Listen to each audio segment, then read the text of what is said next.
So I do not know how familiar you are with the Buddhist teaching.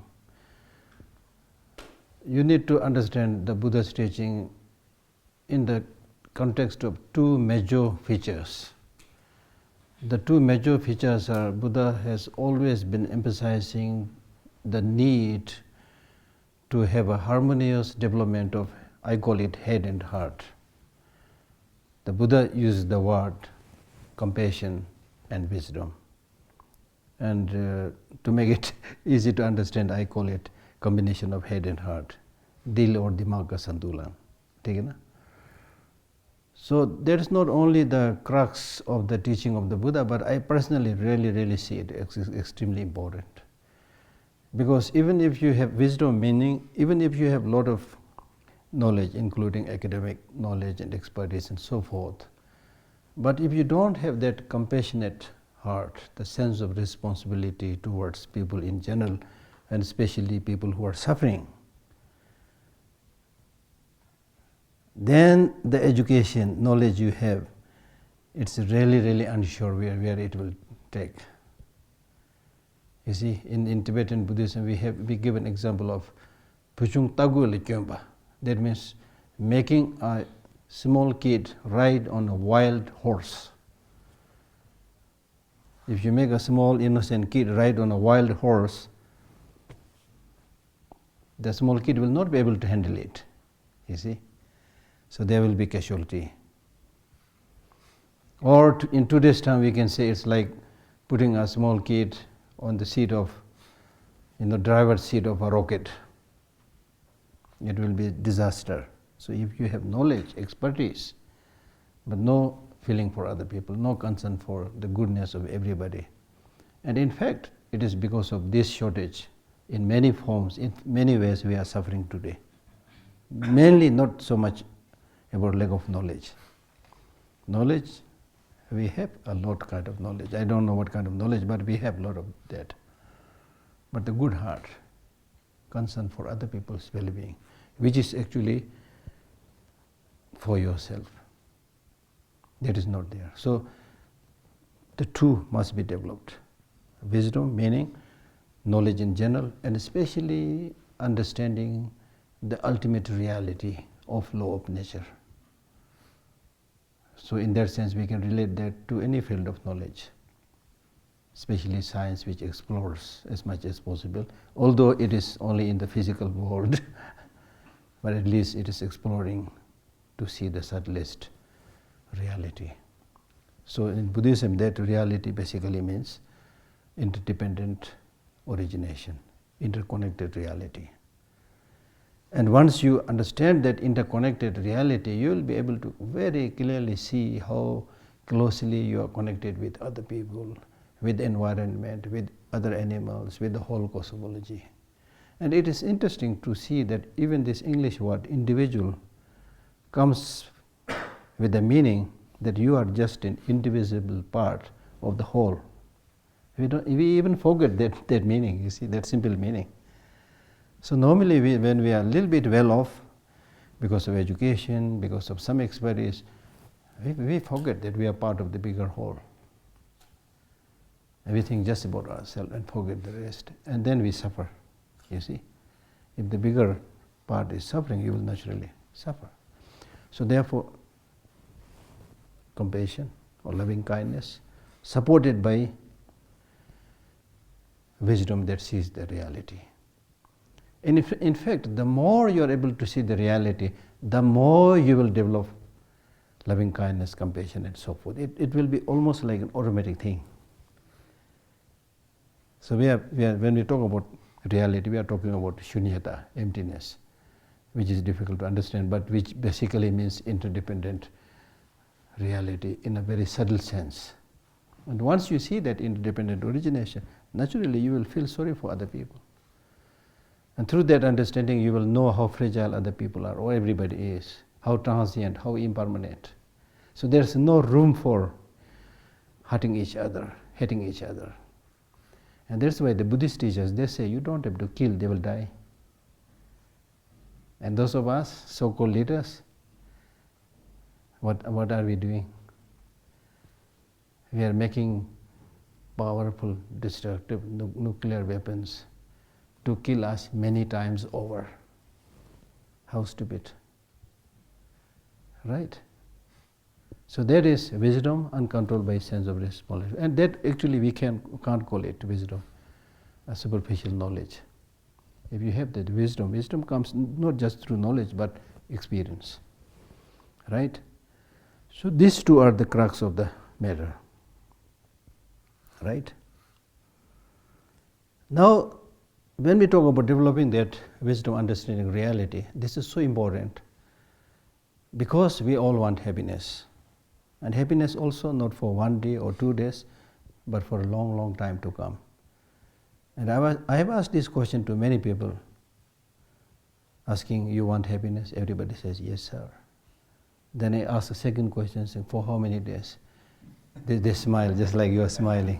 So by smiling, they are saying, when it comes to happiness, we want happiness as long, as durable as possible, the best one.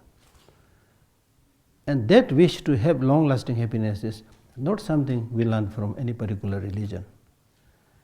It's also not something that is taught to you by parents or relatives. You are born like that. And in Buddhism we say this is good news. The fact that you are born crying, meaning that I want happiness, is good news, because that shows, provided if you take the steps, if you practice, it is possible to achieve that long-lasting happiness. So that is the most important thing. We want long-lasting happiness. Now it's not enough to demand that. Now you need to see, if I want long-lasting happiness, why I don't have one right now, or what is it that is obscuring that long-lasting happiness. Then we say the destructive negative emotions are obscuring those causes and conditions which will ensure and lead to long-lasting happiness. So therefore, we must uproot, or at least reduce the intensity of these negative emotions. If possible, uproot. Uproot means jar se fenkna. Because if you cut a little bit of the branches and fruits, it will again grow. So that's temporary. It's good. It's temporary, but temporary solution. So for long-term happiness, as we aspired, you need to uproot the root cause of all these afflictive emotions. And what is their root cause? So there is no dealing with your question. What is the root cause of that all those negative emotions? The root cause is misconception of reality. Reality is shunyata, emptiness. Reality is interdependent origination. But because of misconception of reality, we tend to see things as disparate, as not related to each other, as having independent, inherent existence. Now, because you are thinking, you are listening properly, if I ask you whether we are dependent on others or completely independent, we'll say we are dependent. But that's not how we deal with our life in our regular, unquestioning mind. We think if you fancy something, it's wonderful, 100% good from its own side. When you don't like somebody, he is the one, he is the wicked, he is the criminal, he is the enemy. There's no room for negotiation, no room for dialogue. He is completely outright negative, horrible. The only thing is kill him, eliminate him. So when we don't like something, we tend to see that as 100% negative, 100% horrible. When we like something, 100% beautiful. Wow, so good. That's how we get problem. But in reality, everything has an interconnected reality. Everything has so many different aspects. Right? So when you are able to see the complete picture, the many aspects of anything, then there will be less negative emotion.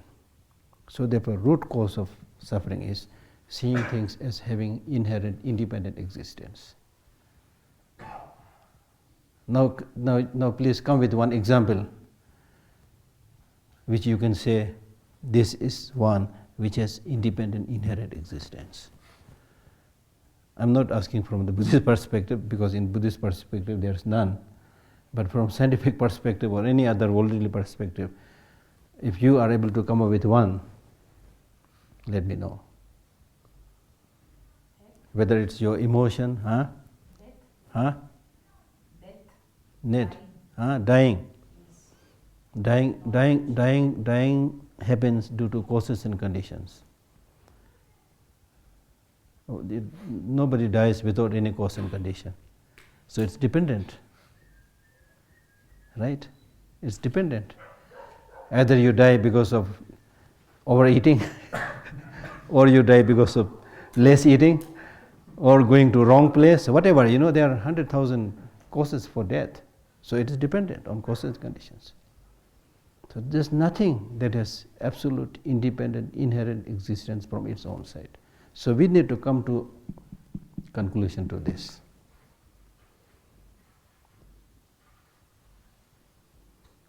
And if you are able to develop some insight in this, your life will change. Obsession will slowly disappear. We get obsessed with things. When we fancy like something, I need, just like a small child, asking and crying for lollipop, Mommy, I need just this lollipop, nothing else will work, just this one, this is the best. We have that mentality, you see. And that's why we get problem. That's why we get problem. We see young men committing suicide because the girlfriend is not responding. Or girlfriend committing suicide, the young man is not responding. Because you tend to see, this is the one. Independently existing, independently beautiful. If I have this, my life will completely change. But our experience in today's scientific and technological world, our experience is, especially in the more developed countries, with this understanding, we keep on changing everything. My happiness will come from there. This one. Marry this wife. Doesn't work. Then you again think, oh, because this is problem with the wife, this lady didn't work. But I marry another one, that will work. So you tend to find an anchor, an object, which is inherently, independently good. But there's none like that. Therefore you have to keep on changing. You keep on changing your husband, keep on changing your wife, keep on changing your cars, keep on changing your 100,000 things, then at the end of the day, you don't get happiness. Because the change is to come from within, not from outside. Now from within means developing that perspective by which you are able to see the reality as it is, so that you don't get shocked when things change. So therefore I am basically talking about how to find happiness in a changing world.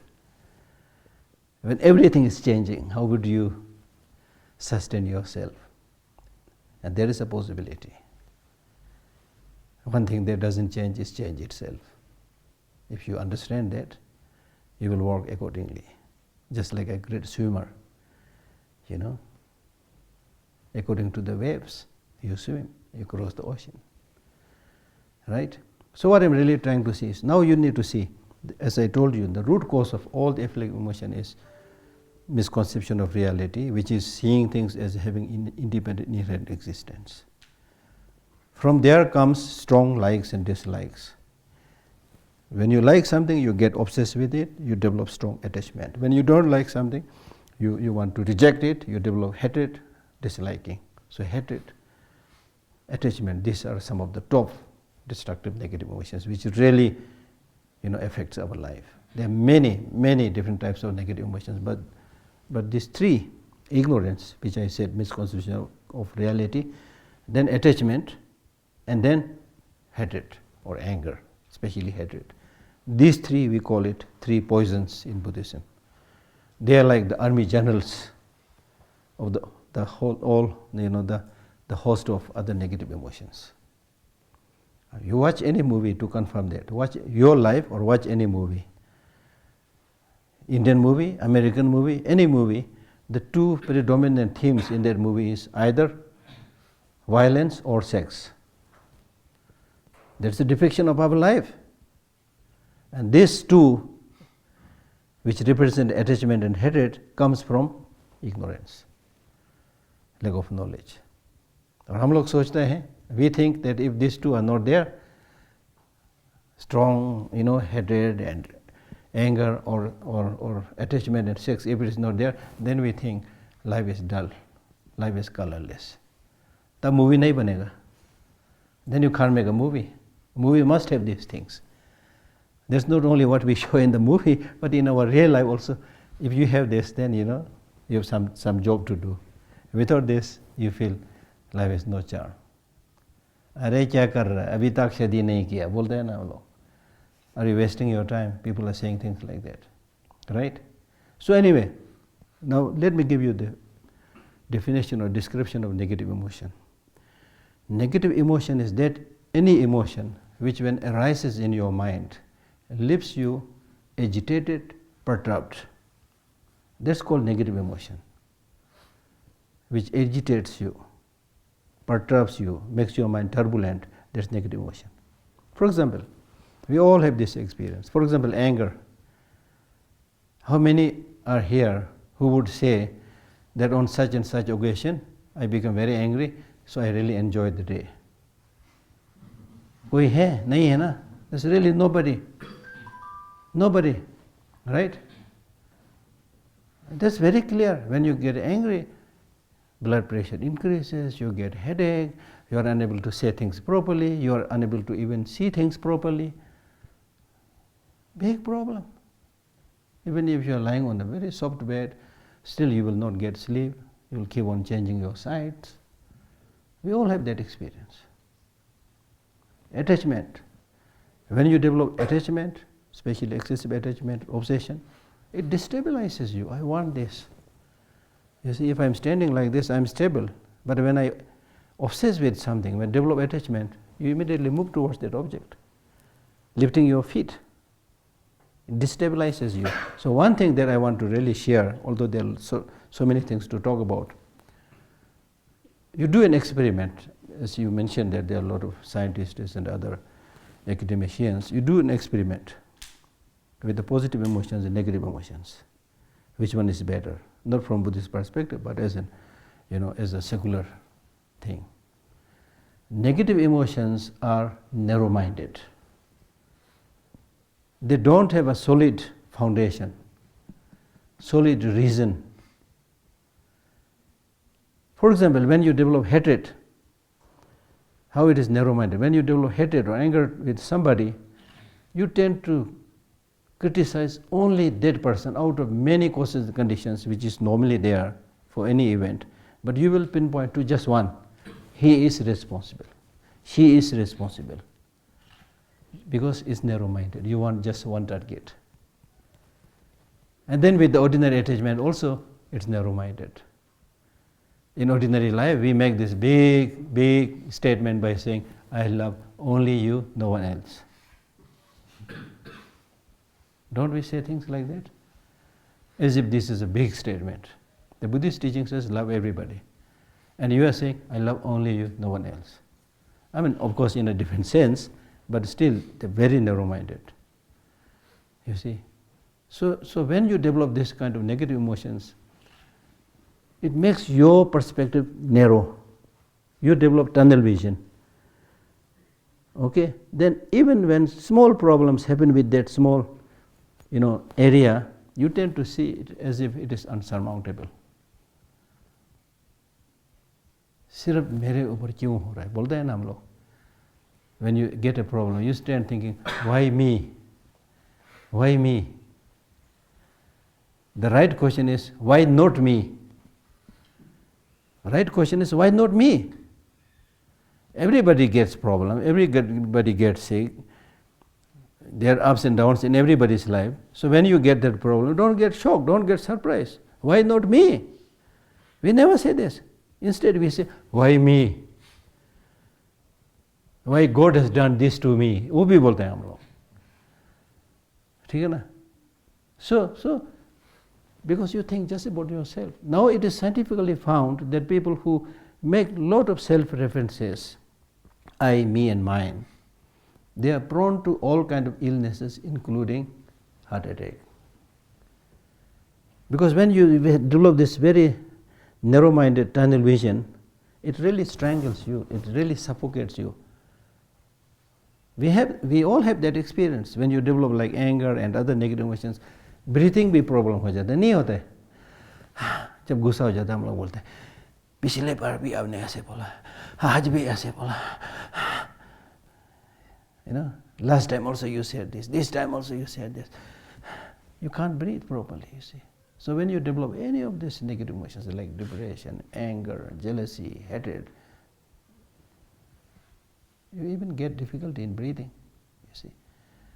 But when you develop loving kindness and compassion, think more about others, this does not mean to say that you are not suffering. You are suffering. But instead of focusing just on oneself, thinking I am the most unfortunate one, when you think about others, you know, I have some problem, but there are many more who are suffering much more than me. Then because of this mental perspective, it will have a liberating effect.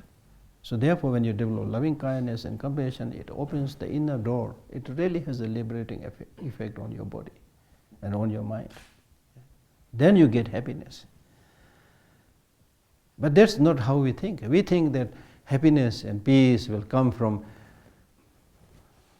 outside of you. From money, there will be happiness. From friendship, there will be happiness. From a nice climate, there will be long-lasting happiness.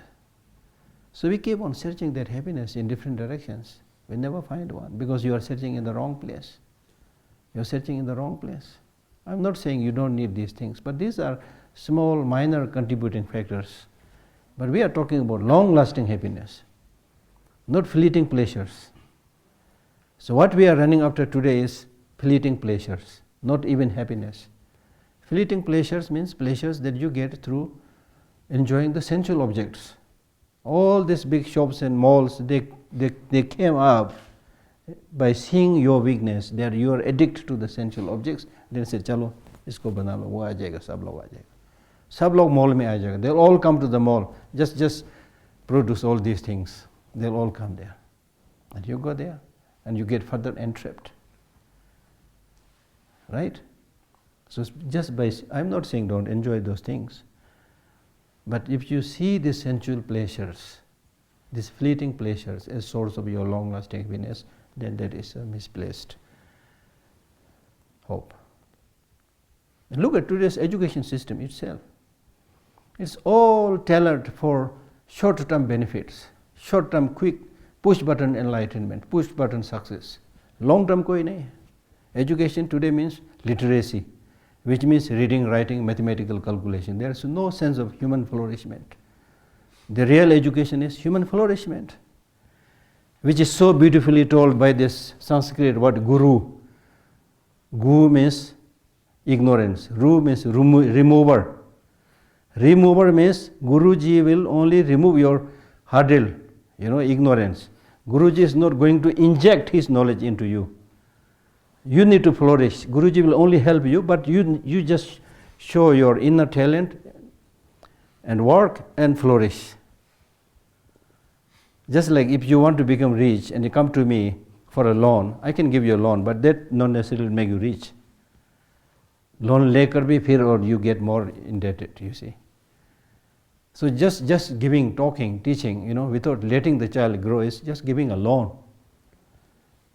So that is modern system, you see. And people are produced just like the parts of computer, the Western system of education. If you see carefully, unfortunately, this is all technological, material development oriented. And they will make one computer which needs so many parts, and then 100,000 similar computers which needs 100,000 parts.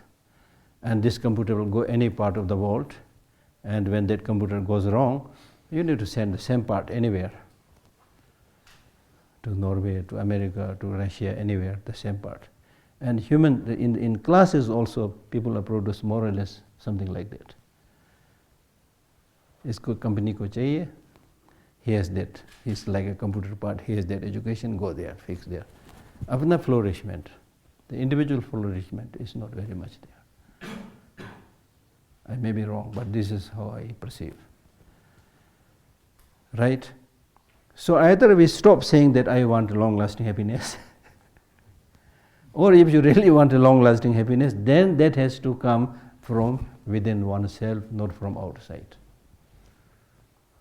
I'm not saying outside facilities are not necessary. I'm not saying friends are not necessary. Yes, they need. But I'm talking about long-lasting happiness. That can never come from external sources unless you work it out. And that's why the Buddha repeatedly said, I've shown you the path to liberation. Liberation is up to you. And I'm your teacher, you have to act. Right? So therefore, what we need to realize is the real enemy for each of us is the negative emotion within us. It is not any human enemy outside. It's your own. And what is, by the way, what is the definition of enemy? Enemy is somebody who harms you, harms your relatives, harms your wealth, harms your name and fame, right?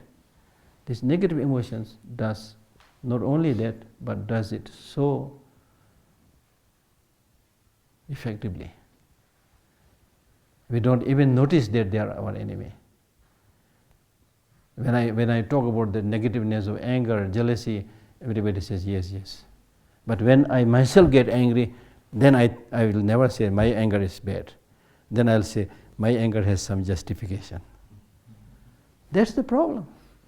That's the problem. But the end result is, as we have all experienced, when you get angry, nobody enjoys that. It only destroys you, it only harms you, it only makes your life miserable. So in this way, we need to see all these negative emotions, how destructive they are.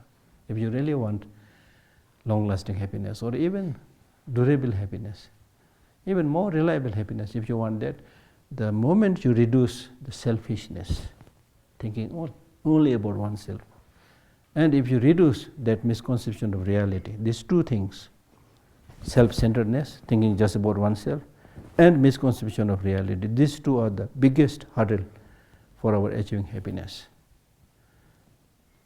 Now these negative emotions can be minimized by actually practicing, by seeing more and more the destructiveness of these negative emotions. The more and more you see the negativeness of these negative emotions, the more and more you will distance yourself from them.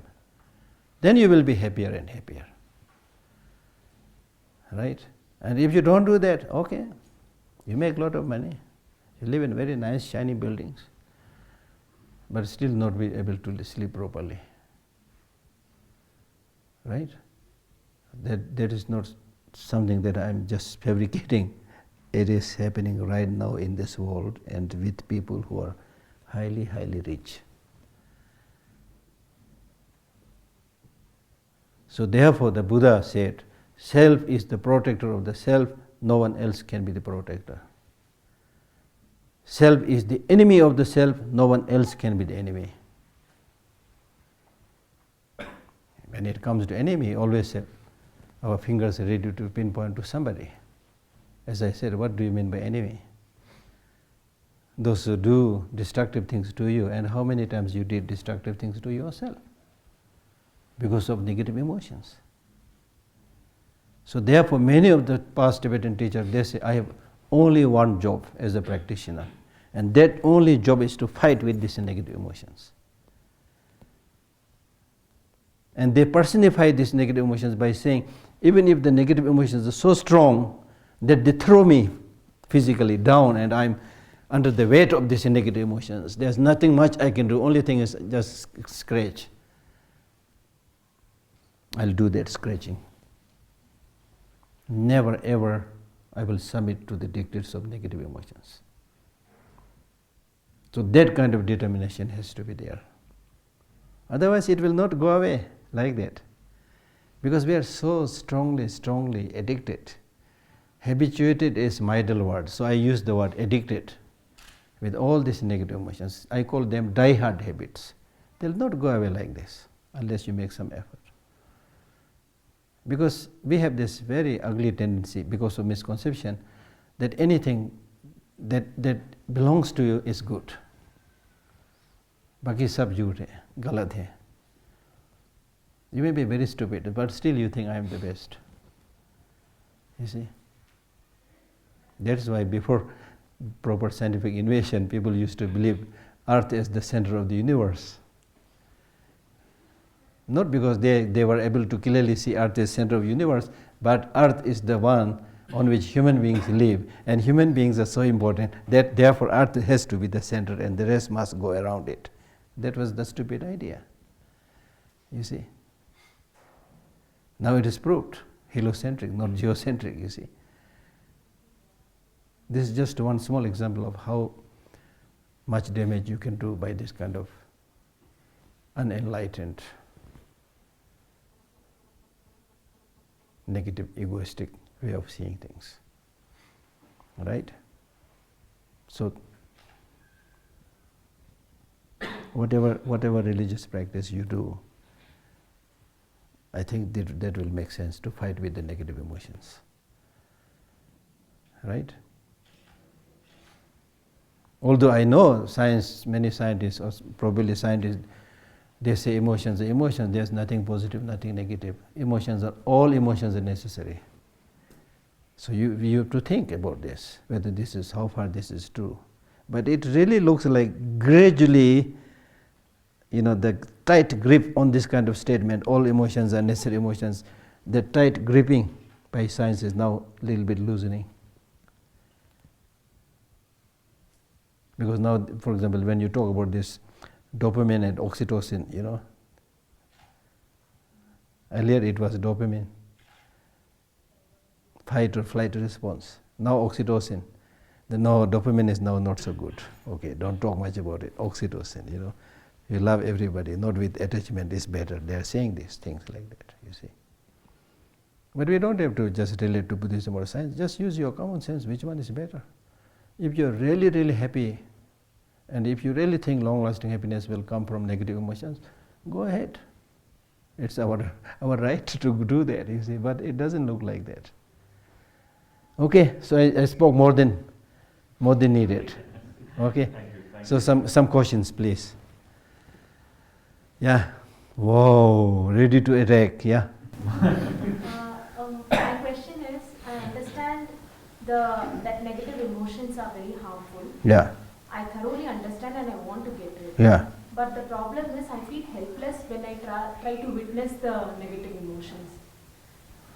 And my mind starts going into the loop again. So,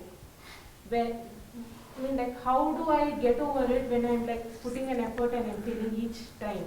Because I just can't bear that. No, you need to number one, see, as I said, see the destructiveness of continuously indulging in that negative way of thinking. You should be able to clearly see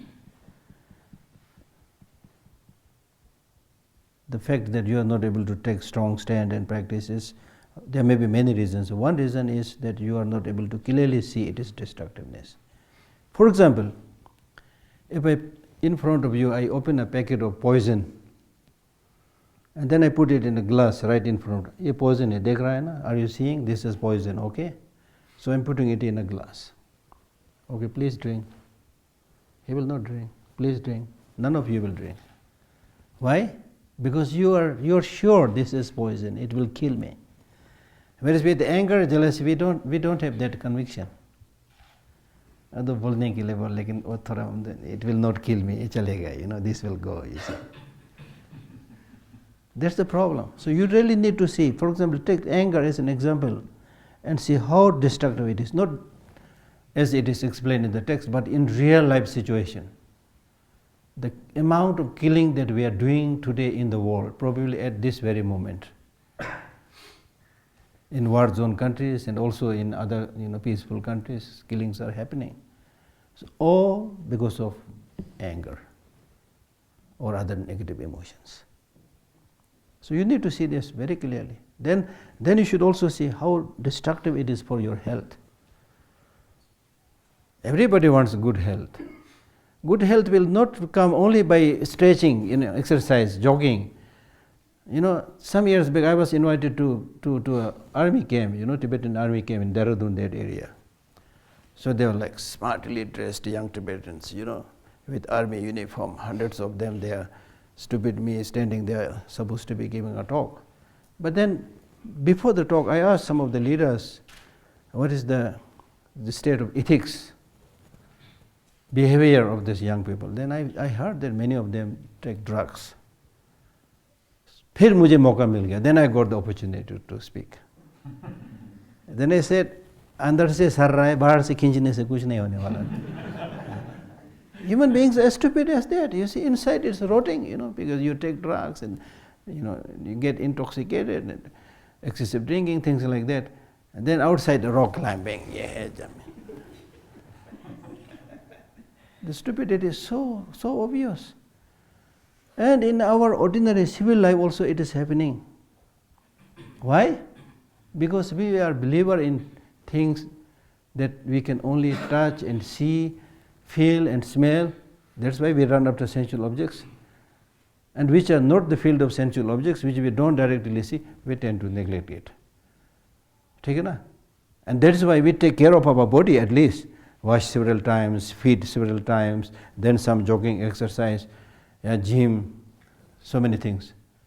When was the last time you gave a good food to the mind? Because the mind is the most important thing. But because it is an unseen force, we don't know how to take care of it. Even in the cases we get some glimpses of it, we don't take care of it. We don't know how to take care of it. That's the problem. So that's why I tell people, much of the problem that you see today in the world is a clear sign of starvation of the mind.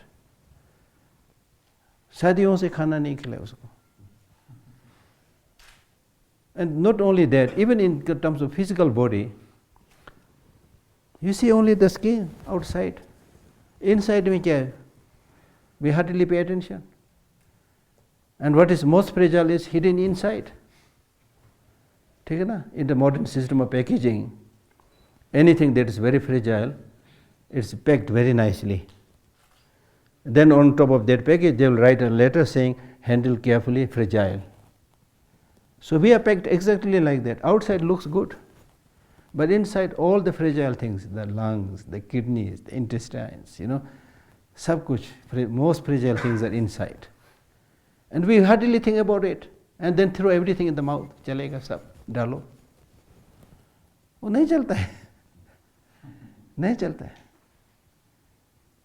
For example, lungs, and there are small like passages. Even if one of the passages is blocked, then you have difficulty breathing. You see, that's the thing. So therefore, you need to have a precise knowledge of how harmful, not just to other people, to yourself, not in future lives.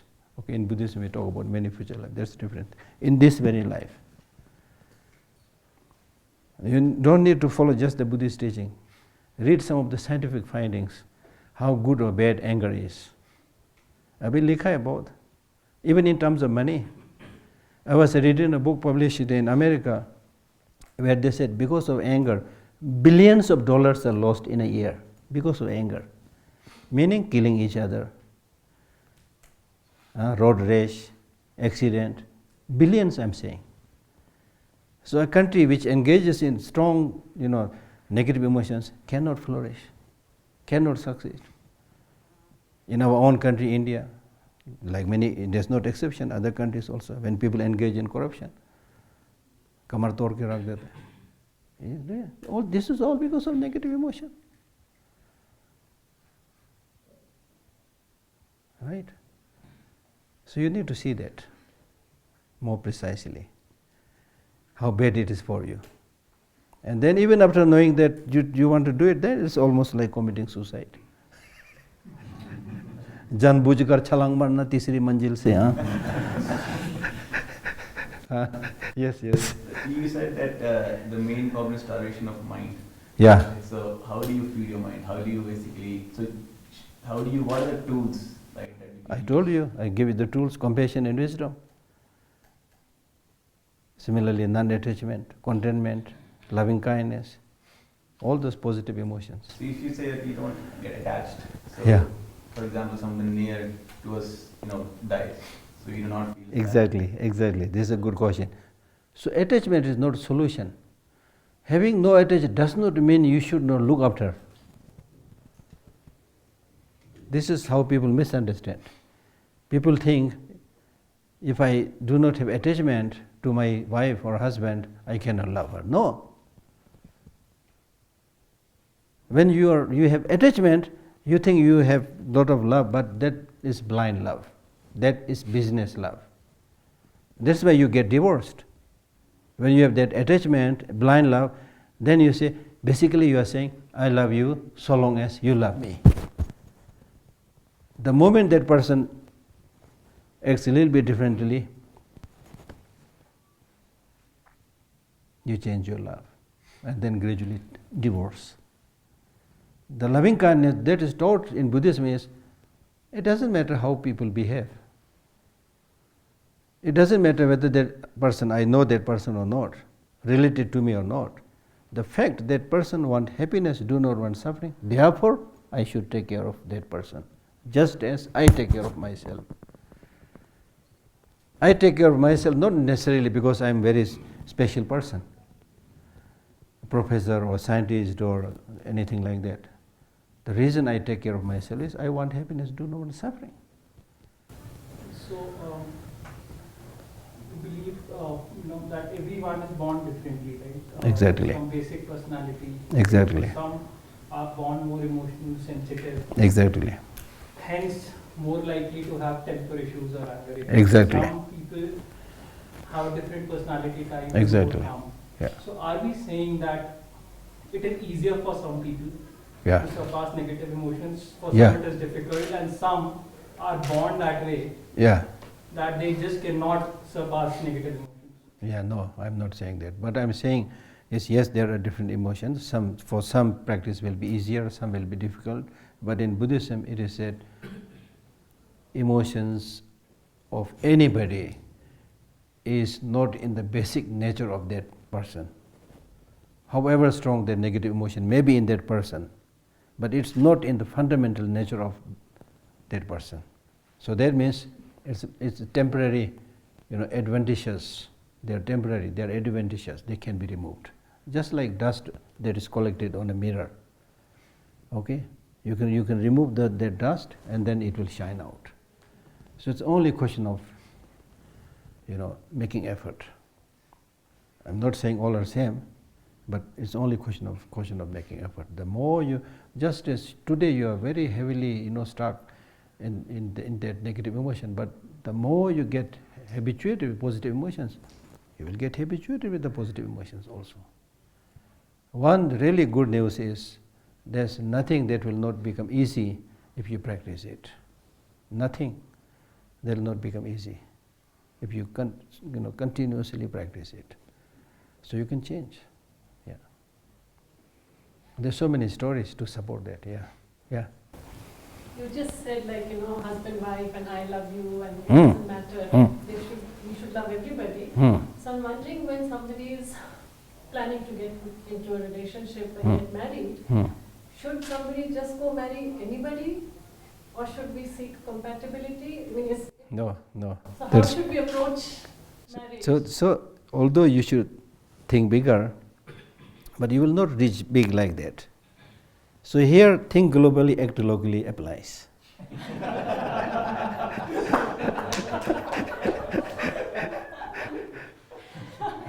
करना तो है हमने, सब ने वो बड़ा बड़ा करना है, ठीक है ना, लेकिन नहीं पहुंचेगा वहाँ, तो शुरुआत यहाँ से करो.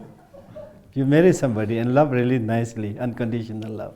Start from there, then there's much better possibility for you to extend similar kind of love. It doesn't mean that you marry everybody, I'm not saying that. There's a different context. But in terms of your pure love, unalloyed with attachment, that should be extended to everybody.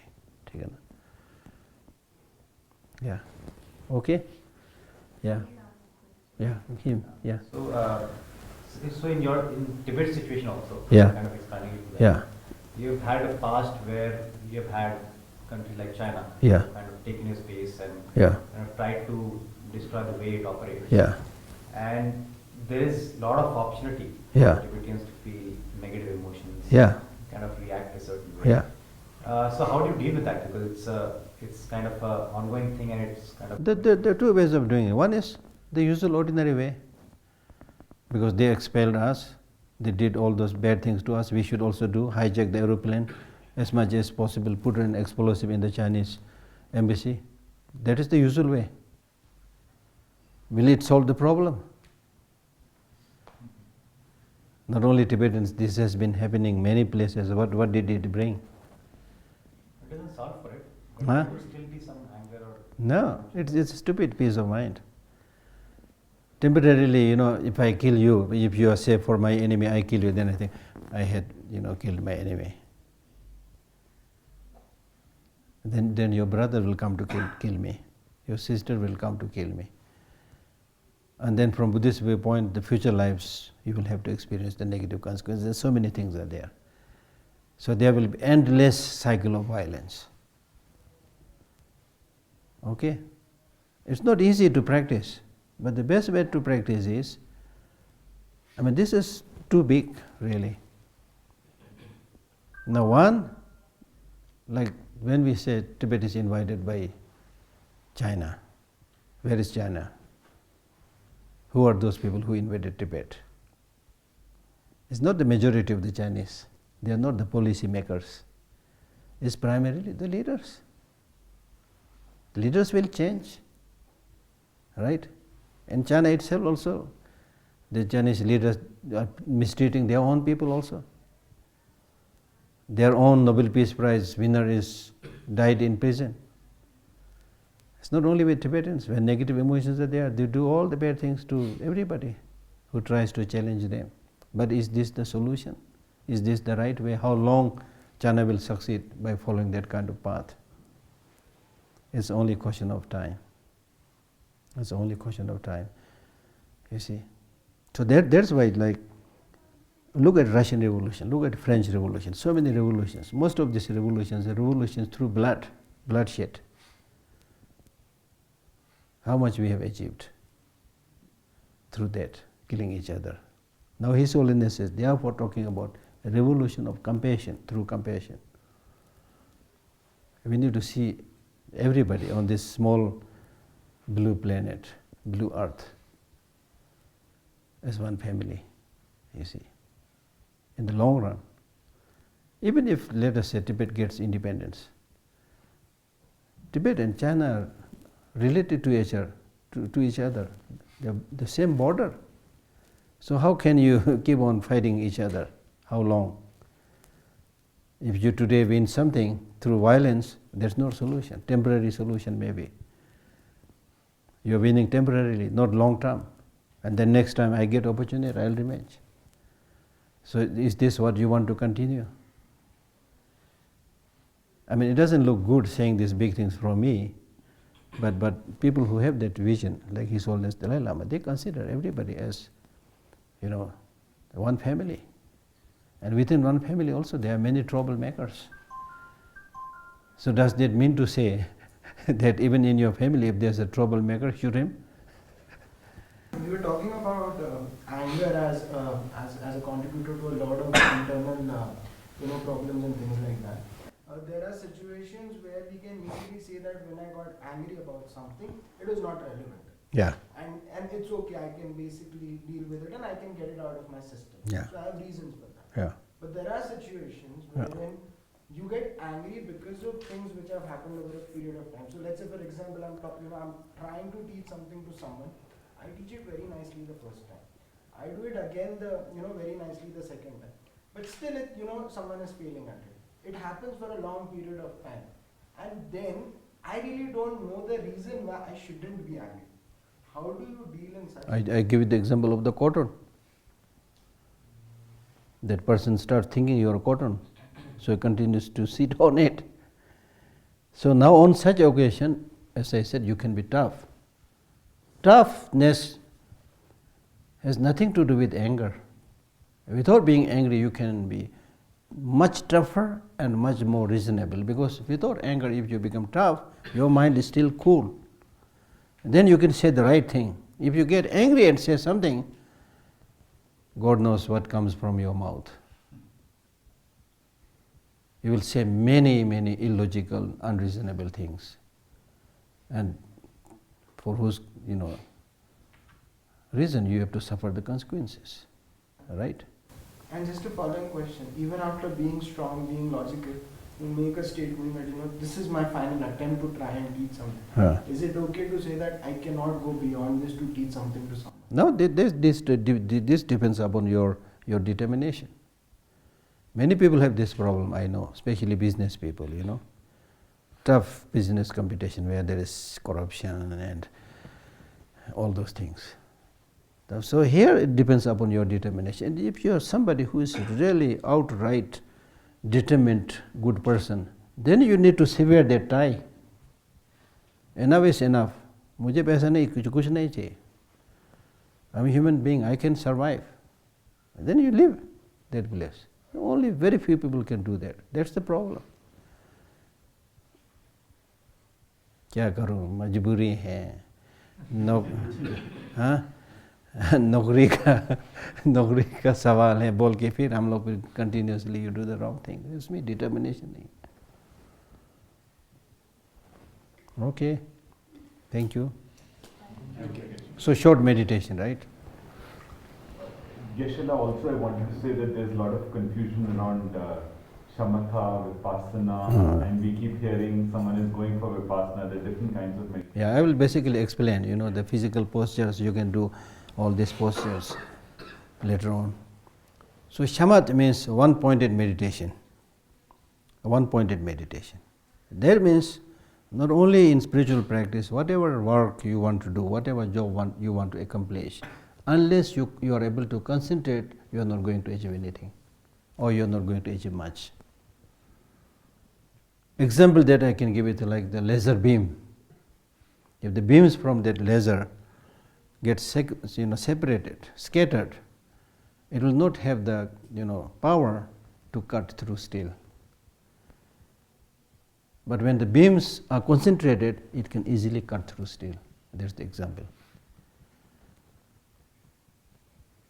So concentration. If you have concentration, even whatever you do it for even short time, you will achieve much. Read just half page with full concentration. You'll really get it. Without concentration, हम लोग बोलते हैं ना रामायण पढ़ा पूरा फिर राम कौन है पता नहीं. This famous saying is there because of having no concentration. Number one, this general explanation. The main reason for concentration is there suffering in this world or not?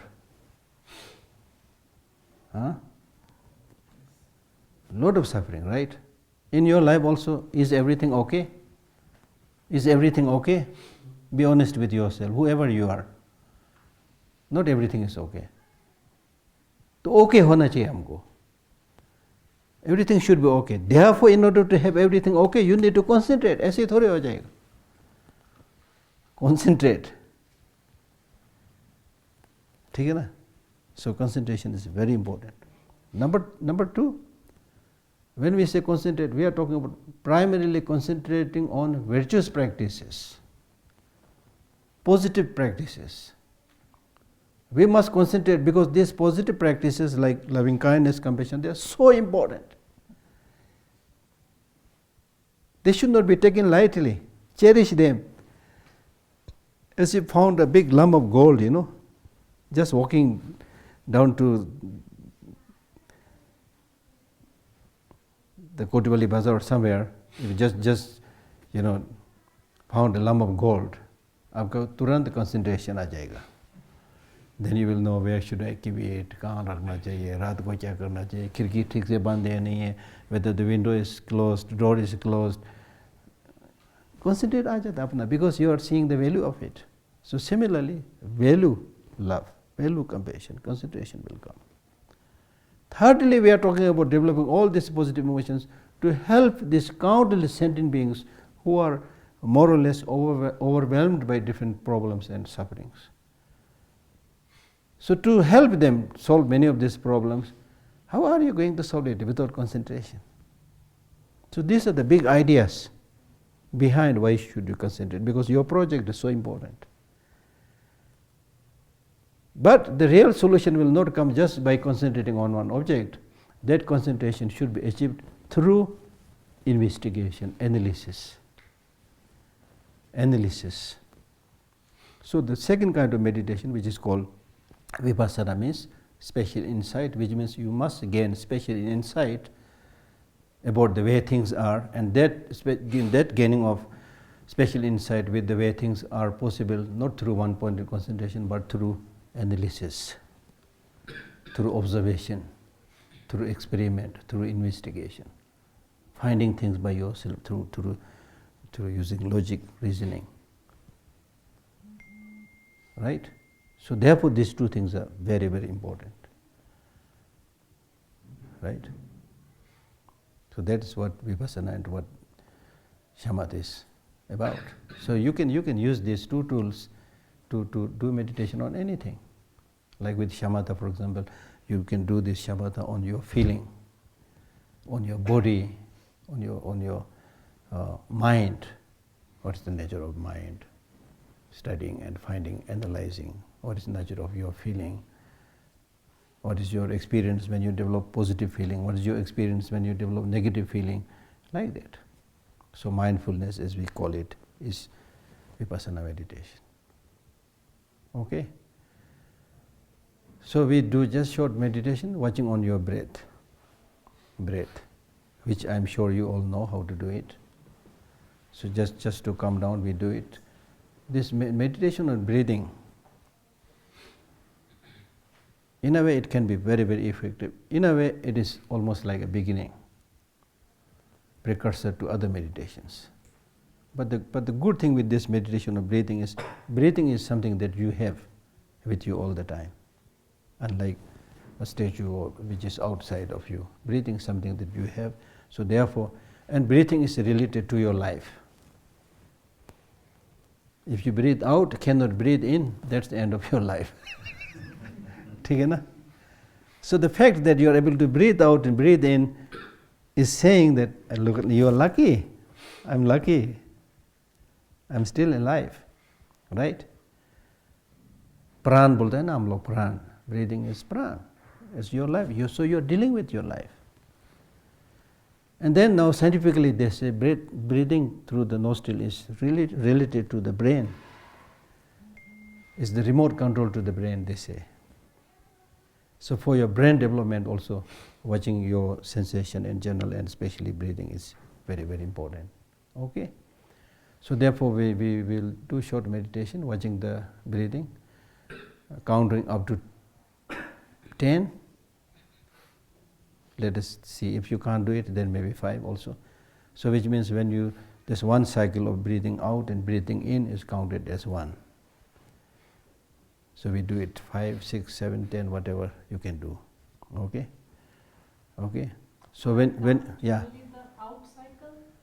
Yeah, when you breathe in, then when you out, then this is counted as 1. And then breathe in and out, second, like that. Okay? So when you breathe, it looks like, I don't know, I'm not so sure. There seems to be two ways of doing it. One is you intentionally do that breathing, it's coming in, coming out. Another is not intentionally, but just watch the breathing in and out that you normally have. Right? Okay? So whichever is comfortable for you, you do that. And what is important is when you breathe out, as much as possible, it should be natural.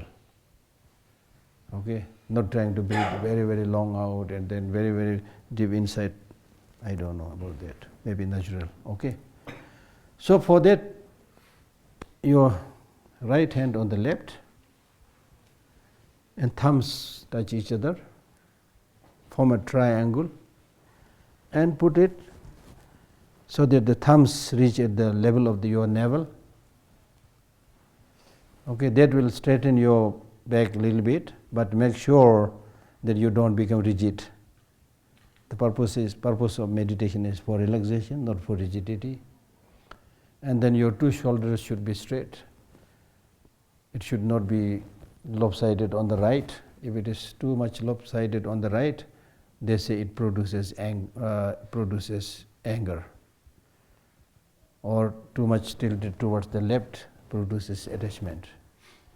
Too much backward, arrogance. Arrogant people go like this, yeah.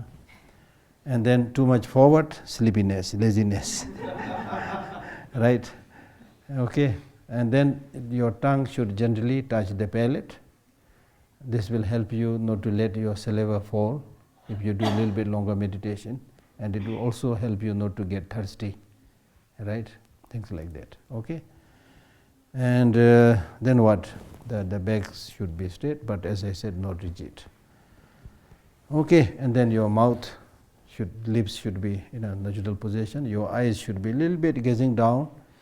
Many people think that your meditation is much better if you close your eye. But many Buddhist teachers, they say, don't close your eye completely. Leave it just in a normal position. Not try to see something specially, because if you do that, that will be distraction. Otherwise, what we are trying to do is you just let your eye gaze in a normal way. And while doing that, even if something comes within the purview of your eye, make sure that your mind doesn't chase that object. That's what we are trying to do. So with your eyes open, if you are able to do that, you are successful. Otherwise, people say you close your eye. Okay, in that case, meditation must be done only in the meditation hall, not when you are going in the market. Because you can't go in the market with your eyes closed, right? You can't mix with the crowd with your eyes closed. So your meditation should be there. Your concentration, awareness, mindfulness must be there. Even especially it must be there when you mix with the crowd, right? So that completely closing the eye, many people do that, but I'm a little bit skeptical about that. Because the reason is if you open your eye, then you see the object, mind get distracted. If that's the reason, then you should also close your ear, because if you don't close your ear, you can hear the sound, you see. So close everything. Close your mouth, everything, right? Okay, so we start.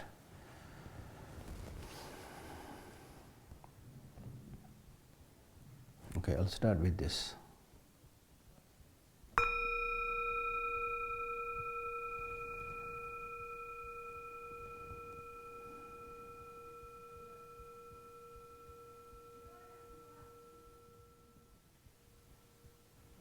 Thank you. Namaskar.